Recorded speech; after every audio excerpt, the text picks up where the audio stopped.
This is Pat Iyer with Writing to Get Business, and I have with me today Tracy Cromwell, who is the author of a book, and I will have her share the title with you, and then we're going to delve into her journey as to what motivated her to write this book, how she chose to write it, the process she went through, the publishing aspect of it.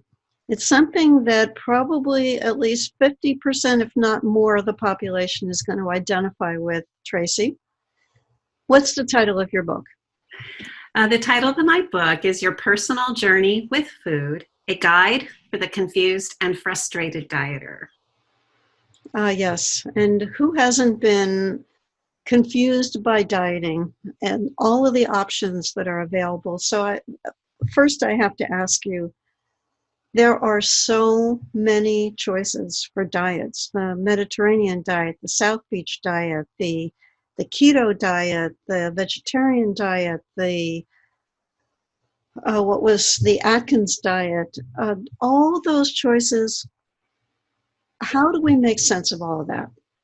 Exactly. I have probably tried every diet in the world. I've been a yo-yo dieter all my life. And when my biggest piece of advice and how you can make sense of it is looking at things at a little deeper level, realizing not every diet is right for everyone, although we wish there was a cookie cutter. But listening to our body and learning how to do that, that tells us what the right diet is for us. And once I realized that, it took a lot of pressure off that I had to confine myself to something specific, but go through the journey to find out what my body was telling me and the results I would get by eating different things, and it's a journey, but I don't worry anymore what the new fat is. It's too complicated. People who know me for a while remind me of the cabbage soup diet that I was on for a while, where I did nothing but cook cabbage soup for lunch. Mm-hmm. When I was in nursing school, I remember going on a diet, and it's probably a version of the Atkins diet.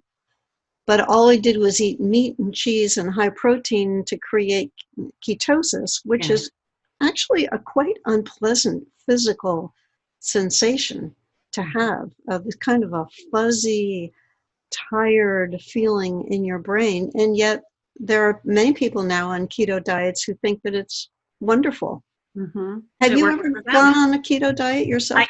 I did. I have tried it. Yeah. And I had some success. It was very hard for me to keep with, but I found out that I actually need a bit more carbohydrate, some of the things that aren't supposedly allowed on the keto diet. And once I accepted that, I said, okay, fine, I can take a piece of this, a piece of that, put it together. But there are those that their genetic, their DNA makeup, their lifestyle completely fits that, so it works for them. Yeah. As a vegetarian, I would never be able to tolerate eating all the meat that's associated with the keto diet. Mm-hmm. Bacon, which I used to love, the smell of it now is really off-putting. Red meat of any kind. Mm-hmm. I think what I'm hearing you say is looking at a diet that is going to be effective for you, something you're going to stick with, it's going to lead to long-term healthier eating patterns. Or maybe I'm putting words in your mouth. Oh, you're doing great. And being willing to experiment. I think we are so hard on ourselves. And we also have a vision, I think through marketing of nutrition and diet programs, that we should see a result, and change your body in 2 weeks. I lost 10 pounds in 5 days, really sets us up for a lot of failure. I'm going to say, we channel that to ourselves, and therefore we say that we're the problem, and why can't we just do something right for once, And so what I found finally, and why my co-author and I wrote this book, was we realized that was just harming us emotionally, and we were harming our body with all the crazy zigzags we would take in short periods of time.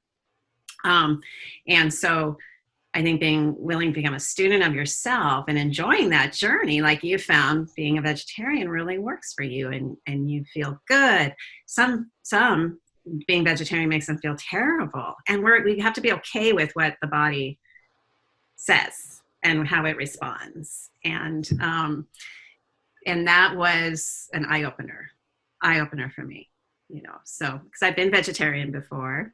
Mm-hmm. I know those that have been vegetarian, but they're processed food vegetarians. Those on keto do all processed meat. That's different than doing organic, grass-fed, high nutrient meats. So, it's making sure that whatever you pick, whatever you try, just to add to this is, can you level it up? Make sure you're doing it in a way that your body can take those nutrients and create healthy cells, create energy, create what you want, your body to become. Yes. Yeah, you bring up a good point about processed food, because people who grew up when I did, which was in the 50s and 60s, TV dinners were all the rage, food that you took out of boxes and heated up. And we thought this was an ultimate luxury for us.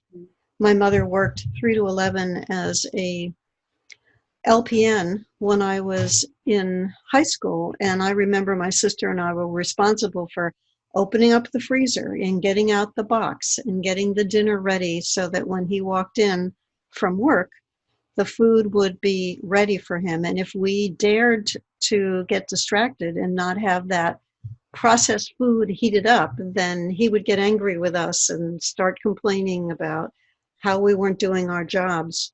Mm-hmm. And now the idea of eating total chemical meals all the time is so different than the way that I eat.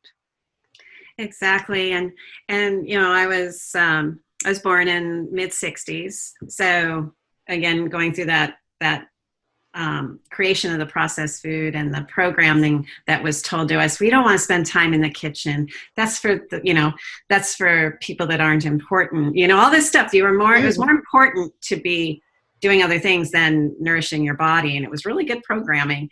And so we've become so distant from real food, and we as a species, so many of us became accustomed to that taste, that flavor of processed food, and we know they make it so that our brains just fire with pleasure, right? Mm-hmm.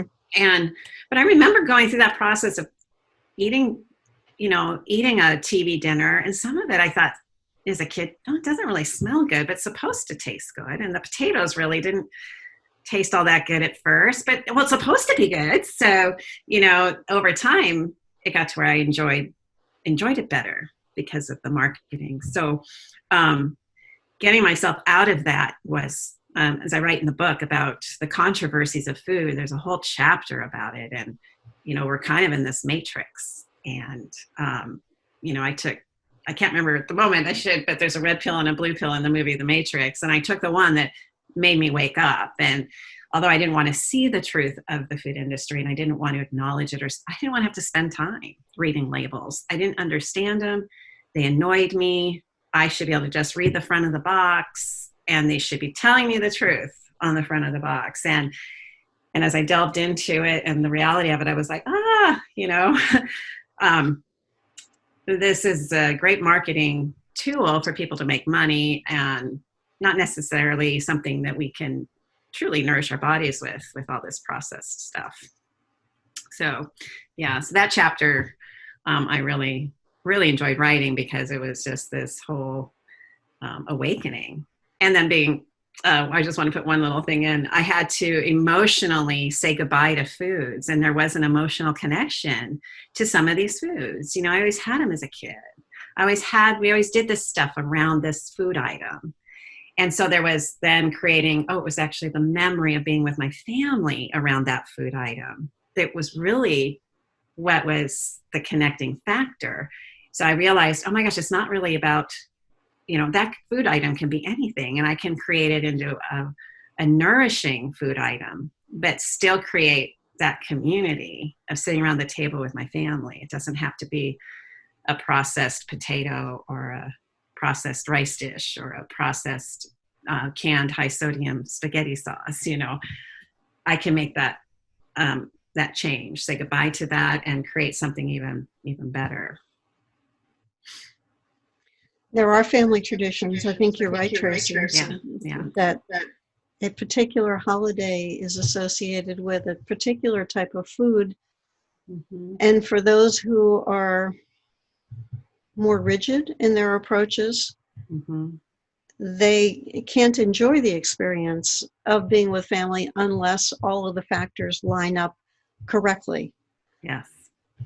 I am fortunate to be married to a man whose primary goal is to sit down at the table and have the food delivered, and he's got a great deal of flexibility in terms of what comes on his table.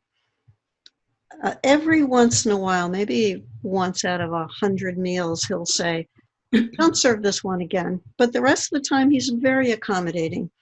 In contrast, I worked with a woman whose husband said, chicken on Monday, beef on Tuesday, fish was probably Friday, Thursday was pasta. I mean, there was no deviation. Every day of the week had its own food, and it was week after week after week after week. I couldn't live like that, but he was very comfortable and happy living that way. I guess it gave him a sense of predictability. I don't know what the quality of it was in terms of processed versus non-processed, but to me, that would be monotonous. I couldn't do that. I know for us, it's on Thanksgiving, it's the stuffing. We had to have the stuffing. If anyone deviated from the recipe when they took over for that year and it wasn't the stuffing, there was like a mutiny, and so whoever was taking over the turkey or the stuffing had to make sure if they wanted to try and introduce something new, they had to still have the recipe available to everybody. So it's really, so I think too, everyone just looks forward to things. And I think when we realize there's an emotional connection towards things like that, and that is what it is, and that's okay. And we talk about that as well. The emotional connection with food is real. And so once we understand how we emotionally are connecting with that food item, we can make a decision, that serves us best. Mm-hmm. And it's a really, it was a hard process for me to go through because I didn't want to quote unquote give up anything. But I have, and many of my clients have come to these states of like, oh my gosh, we can have this as well as that in this way, and so, being able to keep the family traditions and the community around food is really important, so. But can we step it up, maybe that recipe can taste just the same, but we can just modify it with maybe instead of loads and loads and loads and loads of butter, use an olive oil or an avocado oil or, and play with those kinds of things. How did you go from a person who was interested in these factors related to food and to diets to saying, I'm going to write a book about it? What was the transition in your mind that led to your book? Yes, so my co-author Ingrid and I, we met in school. We went to the Institute for Integrative Nutrition, and she's in Santiago, Chile. And we were supposed to have what's called a peer coach through school. And she and I decided we were going to just always coach each other. We felt like sisters. And what we realized is she's in Santiago. I'm here in the United States. I had it literally figured out. It was 3,200 some miles. We mapped it, how far away we were. But we realized she and I had a lot of the same health issues, a lot of the same mind challenges with ourselves, our feelings of not good enough. We had the same challenges as getting out of a processed diet. She was clinically, on the verge of being obese. I was pre-diabetic in the past. We had strong relations to food. We used food for comfort. We basically have done it all, and we're like, wow. So if you're 3,200 some miles away and, in Seattle, and I'm, she's down there in Chile, we just all of a sudden like, oh my gosh. And we had both gone through this challenging process of figuring it out. And we had used very similar ways to do it. We thought we need to tell everybody. So we thought, let's do web classes. Let's do this and that. And the technology was just too much for both of us. And then we thought, let's write a book. We can each take chapters, and then we'll do joint chapters, and we'll write down all the things we did. And we need people to hear this message, because it is so confusing. So that's how it started. It was just Allison was like, wow, we are in different countries. Each country is facing the same problem. What's the common denominator? We need to write this book. Mm-hmm. Yeah. What was the outcome for her? Was she able to lose weight? Yes. So by the time we both met each other, we had resolved many of our health issues and challenges, and both eating completely different. And even when I was going through school, I still had some challenges to deal with myself, but I think we all, life is changing all the time. And like COVID-19, for example, we've had to change the way we do a lot of things. So stuff's going to happen. And so no matter what, we're always going to be modifying and modifying and modifying. So by the time when we decided to write the book, we felt pretty confident we had figured this out. And so the book is one where we hope whoever's in it reads it. There's areas to write. There's questionnaires. You can go down to the website and you'll be able to download free PDFs. We want it to be so interactive that the reader feels like they are traveling on their own journey, because everybody's journey is different, but there's so many similarities. You mentioned COVID-19, and my thoughts immediately go to what's going to happen to the restaurant industry. Mm-hmm. And related to the restaurant industry, is there going to be continued resurgence in people being interested in making their own food at home, which is certainly gives them greater control over things like sodium and calories and portions. So first of all, what do you think is going to happen to the restaurant industry? I wish I knew. I know a lot of people really want to get back to eating out, but there's a lot that don't want to go back to that extent. And, if I had a magnifying or a way to look into the future, I don't know if it'll ever be what it was, or it'll take a while, for people to be able to be packed into a restaurant the way they were. I have clients and friends that have lost weight during this time and are doing more for themselves than before, but I have others that are going the opposite direction, have gained weight, have had a really hard time processing the changes in life, in their mm-hmm. habits and stuff. But I don't know what's going to happen. Yeah, it's going to be interesting. We sort of have a little reprieve right now because it is warm weather. We're recording this at the end of June, so outdoor dining and separating people on patio space is an option in environments where that can be accommodated, where there is a sidewalk, although certainly not the same capacity as there would be inside the restaurant. Right. But the warm weather doesn't last forever, at least in the northern part of the country. I live in the wintertime in Florida, where we can eat outdoors longer during the year than we can when we live in New Jersey. But my husband and I haven't been to a restaurant since February, nor have we gotten takeout, because we both feel like we're high risk and we are trying to control whatever comes inside of our house.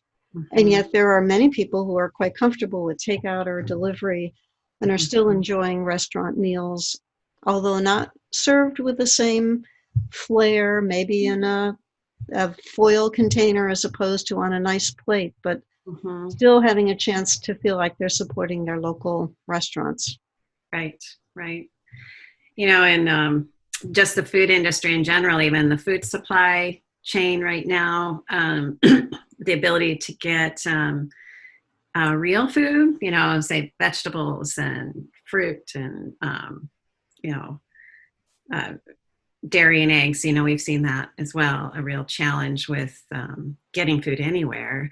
I've noticed some restaurants, because I guess there's a different chain line for them. So what they're doing, and this is how we've been getting some of our meats, some of them are doing meat, packages. So to keep business coming. So they're still ordering the meats or the fish or whatever, and you can order and pick up at curbside, so there's creative things like that. But I think a challenge right now is we're seeing a spike in food prices, which is not helping anybody to try and, that are laid off, that have been hit really hard with all of this. That's another thing. I could probably write a whole book on the food industry, but those that are most susceptible in this are low-income families or those that have been laid off. So they have to buy the less expensive food because they can't afford to buy real food because it's priced too high. So they're eating the high sodium sauces, the soups, the processed mac and cheese, because they cannot afford to feed their families with real food. It's and I think too, our disconnection from food and being able to cook is a challenge. That's one thing I had to school myself on how to cook again. I have figured out how to buy real food and make soups very affordably, and things like that. But it was a process to learn and for my brain to accept that was going to be better for us. And now we don't buy, if we buy anything processed at all, it's so little. But I'm concerned. And again, I think it's been an issue anyway for a long time, is having healthy, real food available to everybody. There's plenty of food, but we just can't seem to distribute it very well. And we don't seem to price it affordably. And we waste so much of it too, which is incredibly sad when there are people who are hungry and we're throwing excess food away. Yeah. Those stories of some people have figured out a solution, but the milk having to be thrown away and the fresh vegetables rotting and the fruits and we throw so much food away because we don't know how to distribute it well and, subsidize the right things. We make food, like wheat and sugar is highly subsidized and it's put into everything that we really don't need it to be in. And I always vote, let's subsidize some broccoli. Let's subsidize some other, things so that we can get ourselves out of the processed foods and make them more affordable. So that's a whole. I met a woman in nursing school who lives on a ranch in California. I learned that you don't use the word farm in California. You have a ranch. And I remember one time being in her car and she stopped at the end of a row of broccoli. She had a knife in her car. She cut the broccoli off the ground and she gave some to me. And it was a completely different vegetable than the ones that I had seen in grocery stores up to that point in my life, where the outer leaves or the little, whatever you call those little nublet things on the broccoli, they would turn yellow. And, sometimes in the store you get it, it's the end of its life. Yeah. It is amazing the difference just even within the category of fresh, what is fresh from a farm stand and may have been picked a few hours before. Mm-hmm. Or in this case, literally in front of my eyes versus something that comes shrink wrapped in the supermarket. Yeah. To speak nothing of frozen broccoli that, although it could have been cut and frozen at its peak, is still not the same as fresh. Yeah. And what I try and explain to folks too is that you do the best you can. Sometimes we don't have a choice of what's even in our area, and we do our best we can. Sometimes even organic food is not even available to people, and so my hope is someday we can get that distribution fixed, and frozen broccoli is great compared to, high sodium, canned broccoli. Do they even can broccoli? I don't know if I've ever seen canned broccoli I don't think before. so. But like beans or something like And that. peas, those are the worst. I know. I never liked beans until finally I got to taste some fresh beans. My sister and I have a garden plot at just a couple miles up the street, and we started growing our own food about this is our 4th year. And we finally got spinach mastered this year, and all the bugs would keep eating it, and it's an organic garden area, so we don't use anything on it. These amazing, I got to taste them for the first time 2 days ago, these leaves of spinach, and they're big, and they were full of water. You could just taste the water and this amazing flavor. And I thought, I'm just eating these raw because I don't want to cover up this flavor. It's incredible. It is. If you can eat it right out of the ground like that, nothing like it. And that's a whole different experience. My exposure to spinach up until maybe, 15 years ago was this frozen, creamed glop kind of seaweedy-ish type consistency of limp, disgusting. I think I've conveyed the concept compared to fresh spinach leaves. My goodness, to be able to pick it right out of your garden, that is a gift. It was incredible. And again, some people don't eat any vegetables at all. They don't like them. And I think a lot of it too is that our period of time when the canned processed foods came out, when it was supposed to make life easier. And so retraining the palate, which we talk about in the book too, is letting your palate kind of try new things and taste and add something new to, again, get your palate. I don't want to say, I'm just re-educated, and that it will then say, hey, I really want this instead of the box of Fruit Loops, and so, it's a process to go through. I know that our listeners are going to want to know how to get a copy of your book. What type of guidance can you give us to answer that question? Great. So right now we're starting a campaign for its launch. It's going to launch in September. And so you can go to journeywithfood.com. So just journeywithfood.com. And there you can go ahead and you'll get a free, just give your email. And I promise I'm not spamming anybody. I'm just collecting email names. I haven't really sent much out to anybody, but when you give your email, you'll get chapter 1 from the book. And and then as we get closer and closer to launch, we'll be able to tell you where to get the books. So it'll definitely be on Amazon. We're looking at getting into some bookstores and things like that. So big campaign is in the starts. So all right, perfect. Yeah. And would you give the name of your book again to our listener? So it's Your Personal Journey with Food, a guide for the confused and frustrated dieter. All right, perfect. Thank you so much, Tracy, for sharing your expertise with us.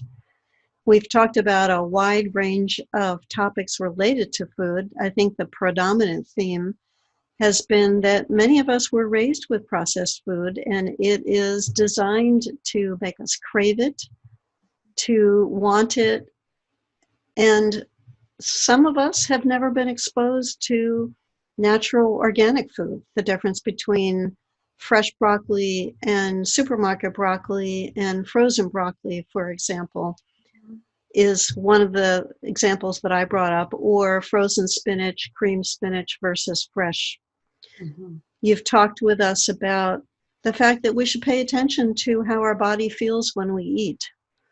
I can think about the time in my life when I was very fond of pizza, and I had children who were fond of pizza. And after a while, I realized that pizza left my stomach almost hurting after a while from the oil and the fat in the cheese, that if you have to hold up the pizza and blot it with a paper towel before you put it in your mouth, it's got a lot of oil on it. And if you're from New Jersey, you have to eat a pizza folded up with a wide part. You fold it off so that you've got this nice little thing, and then you eat it with the tip. Some people start the other way around and eat it from the crust, but it's always correct if you eat it from the tip. Okay, I'll know that now when I come back. You will know that if you're ever in New Jersey. And I think you've shared with us that there's a lot about food processing and handling and waste in the United States that we've got to fix. We've got hungry people and we've got food that's rotting, and we're not managing this problem effectively so that we get the most out of the resources that go into growing that food, and we get it to the people who need it. Mm-hmm. You know, and sadly, it's a demographic of income that makes that difference, and you know that's just got to change. And you know, it needs to be affordable for everybody. Yes, the fresh, healthy food has to be affordable, whereas right now it's the less healthy processed food that is affordable for low-income people. Yeah, and that is feeding our other pandemic, which is obesity, chronic illness, heart disease, diabetes, you know, type 2 diabetes, and then all the health issues that go with that. And but when you can't get access to healthy food, what are you going to do? How are you going to feed your family? You know, and so we are leaving people in positions of no choice, and they don't have an opportunity to eat healthy. And it's something that just really, really needs to change. Thank you, Tracy, for being on the show. I appreciate you as a guest. Thank you. I love being here. And I appreciate you who's listening to this show on our audio channels or watching it on our YouTube channel, which is Pat Iyer. Be sure to stay tuned for next week when we bring a new guest in, new topic. Our focus is on writing books and how they fit within your platform as an entrepreneur, as a business person, how they establish your credibility and authority. That's the theme of the show, and I appreciate you listening. Thanks so much.